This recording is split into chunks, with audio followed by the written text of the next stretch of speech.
Okay, welcome to this episode. और आज की एपिसोड में हम डिस्कस करेंगे आज की सबसे हैपनिंग चीज़। अगर हम किसी से एक वर्ड लेने को कहें कि बताइए अभी क्या हो रहा है वर्ल्ड में, तो आप सब कहेंगे ईरान। और ईरान को लेकर हम सब परेशान हैं। गैस, पेट्रोल, हर चीज़ की कमी हो रही है। लोग मर रहे हैं। सुनकर अच्छा नहीं लगता कि बॉम्बिंग चल रही है। खैर, एक वार है जो दो मुल्कों के बीच में हो रही है। और ईरान के बारे में आज हम कुछ समझने की कोशिश करेंगे कि आखिर ईरान क्या है, ये किस तरह का कंट्री है। क्योंकि वार की न्यूज़ के बारे में तो आप सब जानते हैं, जो मैं जानता हूँ आप भी जानते हैं। ये जो न्यूज़ हमारे पास आ रही है अच्छी नहीं है। ईरान एक बहुत ही एंशियंट लैंड है, ये कोई नया कंट्री नहीं है। ये एक सिविलाइजेशन है बहुत पुराना। और कह सकते हैं कि 1 लाख साल पुराना सिविलाइजेशन लोग बताते हैं कि ये है। जो नॉन हिस्ट्री अवेलेबल है वो अराउंड 3000 बीसी से है। इसका जो पहला एम्पायर था, जो वेल नोन एम्पायर था, वो था एकेमेनिड्स। और इसको इस्टेब्लिश किया था साइरस द किंग ने। He is known as Cyrus the great. तो साइरस एक किंग था जिसने ईस्ट में इंडिया से लेकर और वेस्ट में काफ़ी आगे तक, इवन जहाँ आज का एशिया ख़त्म हो जाता है वहाँ तक इसने इस एम्पायर को फैलाया था उस टाइम में। और इसी एम्पायर का एक दूसरा किंग था डेरियस। डारियस ने इस किंग को अपने पीक तक पहुंचाया था, इस एम्पायर को अपने पीक तक पहुंचाया था। और ये उस वक्त लैंड ऑफ पर्शिया कहलाता था। ईरान नाम उस टाइम नहीं था, इसका नाम था पर्शिया। और ये एक बड़ा कंट्री था। और नॉन सिविलाइजेशंस में उतने बड़े, इतने एरिया जो इसने डायरस और इसने साइरस ने कवर किया हुआ था, ये प्रॉब्लली द बिगेस्ट है। जो एक एक सिंगल मास लैंड में जो एक एम्पायर बना है, शायद ये biggest, arguably the biggest empire है। बाद में मंगोल का भी आया, वो भी काफ़ी बड़ा था। लेकिन इन्होंने भी उस टाइम में somewhere around 550 BC to 330 BC, means Jesus Christ से 350-400 साल पहले की बात है, जब ये एम्पायर इतना बड़ा बना था। और it was known as Persian empire. अब इसके बाद इस पर अलेक्जेंडर का हमला हुआ। और अलेक्जेंडर ने 330 बिफोर क्राइस्ट में इस पर अपना कब्ज़ा कर लिया। और जो वो डायनेस्टी थी एकेमेडियंस, एकेमेनिड्स, वो ख़त्म हो गई। उसके बाद फिर वहाँ के और लोकल पावर्स थी। जब ये ग्रीक्स, आर्किमिडीज की डेथ हो गई, इसकी अलेक्जेंडर की डेथ हो गई और वो वीक पड़ गए, तो यहाँ के लोकल लोगों ने कब्ज़ा कर लिया उसके ऊपर और एम्पायर छोटा हो गया। उसके बाद जो मेडिवल पीरियड में जो एक ससानियन एम्पायर था, जो कि एक स्ट्रांग बड़ा एम्पायर था, 224 आफ्टर क्राइस्ट, मीन्स हमारी जो कैलेंडर चल रहा है उस हिसाब से 224 ईस्वी में ये ससानियन एम्पायर इस्टेब्लिश हुआ। और इसने भी एम्पायर को काफ़ी बड़ा बनाया।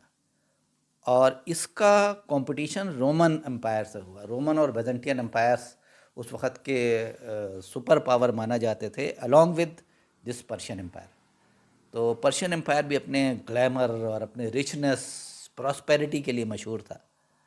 और रोमन एम्पायर के बारे में आप सब जानते हैं, ये यूरोपियन उस तरफ का एरिया कवर करता था। ये दोनों एक दूसरे के कॉम्पिटिटर्स थे ट्रेड में और दूसरी चीज़ों में। उसके बाद जब 7th सेंचुरी में इस्लाम का उदय हुआ, इस्लाम का एडवेंट हुआ, तब हज़रत उमर रज़ी अल्लाह ताला अन्हु के वक्त में इस्लामिक आर्मी ने इससे कॉन्फ्लिक्ट हुआ पर्शियन एम्पायर से और रोमन एम्पायर से, दोनों से, बेजेंटियन एम्पायर से। बेजेंटियन कहलाते थे उस टाइम वहाँ के लोग। तो उससे जो कॉन्फ्लिक्ट हुआ उस वक्त ये इस्लामिक आर्मी ने जो अरब से चली थी, इसने इन दोनों सुपर पावर्स को हरा दिया। ये बिल्कुल ऐसा ही जैसे अभी कोई कहे कि किसी एक आर्मी ने यूएस और रशिया दोनों सुपर पावर्स को एक साथ हरा दिया, which is very very difficult. लेकिन उस टाइम ये हुआ। और उस पावर ने इन दोनों पावर को हरा कर और रोमांस को भी, बेजेंटाइन एम्पायर को भी पीछे धकेल लिया काफ़ी। और पर्शिया पर तो कब्ज़ा ही कर लिया। तो पर्शिया में उसके बाद से वहाँ पर इस्लाम का इन्फ्लुएंस बढ़ना शुरू हुआ। इस्लामिक रूलर्स वहाँ से आना शुरू हुए। और उस वक्त पर्शिया में ऐसा नहीं था कि वहाँ सिर्फ रिलीजन या ऑर्थोडॉक्सी थी। वहाँ पर एक अच्छी चीज़ ये थी कि वहाँ पर साइंटिफिक टेम्पर बहुत डेवलप हुआ। बड़े अच्छे अच्छे वहाँ पर साइंटिस्ट निकले, जिन्होंने आगे की आने वाली साइंटिफिक डिस्कवरीज़ के लिए जो एक प्रील्यूड थे, बाद में जो इंडस्ट्रियल रिवोल्यूशन हुआ और साइंटिफिक टेम्पर जो यूरोप में डेवलप हुआ, इंटेलेक्चुअलिज्म जो यूरोप में आया, उसका ये एक प्रील्यूड था, जहाँ के सोर्सेस से मैं कहूँगा कि इन्फ्लुएंस होकर के आगे फिर यूरोपियंस ने उसके आगे और रिसर्चर्स किए। कुछ साइंटिस्ट के नाम अगर मैं आपके वहाँ के बताऊँ जो उस लैंड से हुए हैं, तो उसमें एक अल ख्वारिज़मी बहुत फेमस एक मैथमेटिशियंस हुए हैं, इनको father of algebra and father of algorithm भी कहा जाता है। एक ज़करिया राजी हुए हैं, इन्होंने स्मॉल पॉक्स को मीज़ल्स से डिफ्रेंशिएट किया कि दोनों अलग कैसे होते हैं। इन्होंने net weight of the matter को भी इन्वेंट किया। उस वक्त के लोग बायोलॉजी और फिज़िक्स एक साथ करते थे। अबू रयान अल बरूनी हुए, जिन्होंने पहली बार ये कहा कि पॉसिबल है कि अर्थ सन के चारों तरफ रिवॉल्व करती हो। ये पॉसिबिलिटी उन्होंने कही। इब्न सीना, उन्होंने एक बुक लिखी थी द कैनन ऑफ मेडिसिन, और इन्होंने जर्म थ्योरी दी थी। इस तरह से और भी बहुत सारे उमर ख़याम हुए हैं, इन्होंने क्यूबिक इक्वेशन और सोलर कैलेंडर को इन्होंने रिफ़ाइन किया। तो इस तरह से और भी बहुत सारे साइंटिफिकल इन्वेंशंस हुए हैं, फिलोसोफर्स हुए हैं वहाँ पर। तो it was a land of intellectuals and learned people, Persia की जो लैंड थी।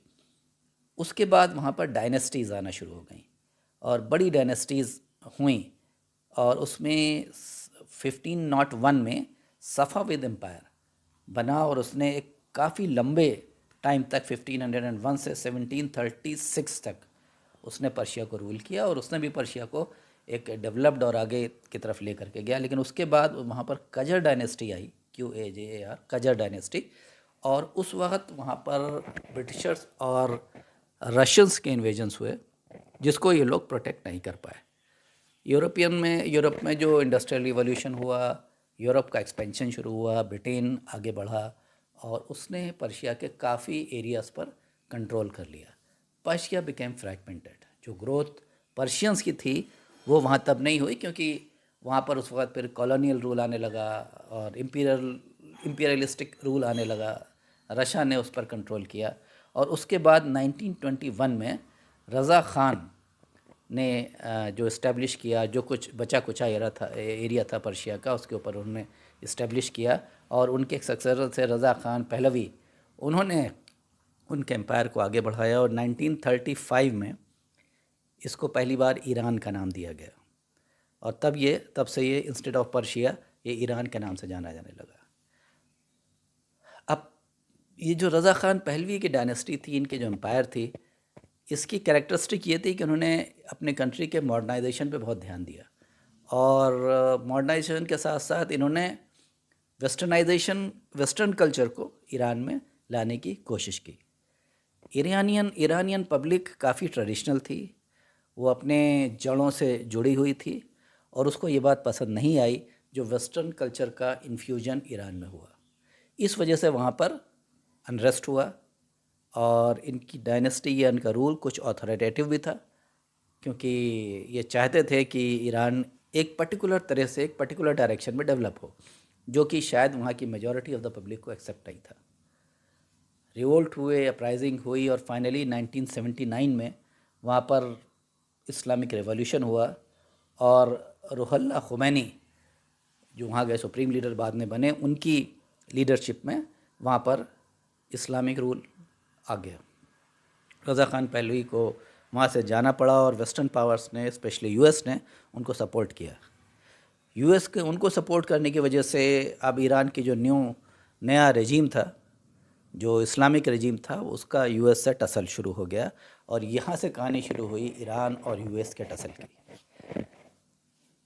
यूएस के टसल के साइड ईरान, क्योंकि एक उस वक्त तक ऑयल आ चुका था, इन्वेंट हो चुका था, Iran become a rich land, और ईरान के ऑयल्स को कंट्रोल करने के लिए, ऑयल वेल्स को कंट्रोल करने के लिए इराक़ और ईरान में कॉन्फ्लिक्ट हो गया।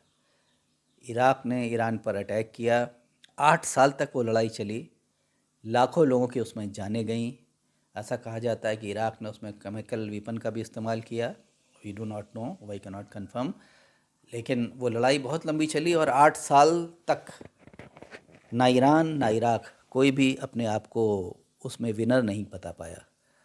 ये लड़ाई एक बराबर की रही। ईरान ने अपने असेट्स को प्रोटेक्ट किया और उसके बाद फिर में एक ट्रूस हो गया।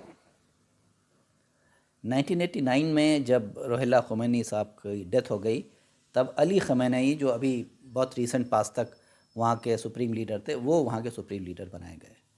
अमेरिका से, यूएस से उनका कॉन्फ्लिक्ट चल रहा था।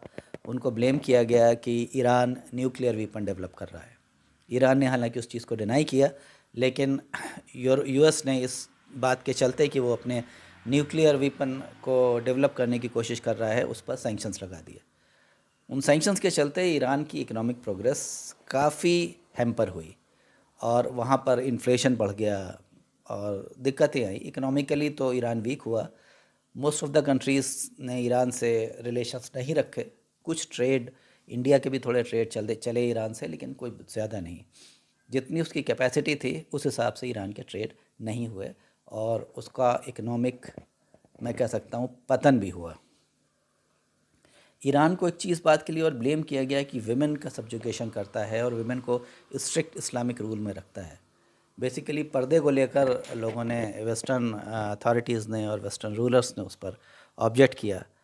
कुछ अपराइजिंग्स भी हुई, कुछ लोगों ने रिवोल्ट भी किया इस बात को लेकर, लेकिन ईरान डटा रहा और वो अपने ही रास्ते पर चलता रहा। खैर, विमेन सब्जुगेशन की जो बात थी, आई डोंट नो कि वो कहाँ तक सही है, कहाँ तक गलत है, क्योंकि विमेन लिटरेसी रेशियो वहाँ का अप्रॉक्सीमेटली 98 to 99% है, which is very good from any standards. तो अगर वो पढ़ा लिखा रहे हैं, उनके प्रोफेशंस में, जॉब्स में विमेंस हैं, तो ऐसा कोई ग्रॉस सब्जुगेशन तो नहीं होगा। लेकिन हाँ, ये हो सकता है कि वेस्टर्न लिबरल स्टैंडर्ड्स को देखते हुए उसके कंपैरिजन में ईरान में चीज़ें स्ट्रिक्ट होंगी, इस बात को मानना होगा।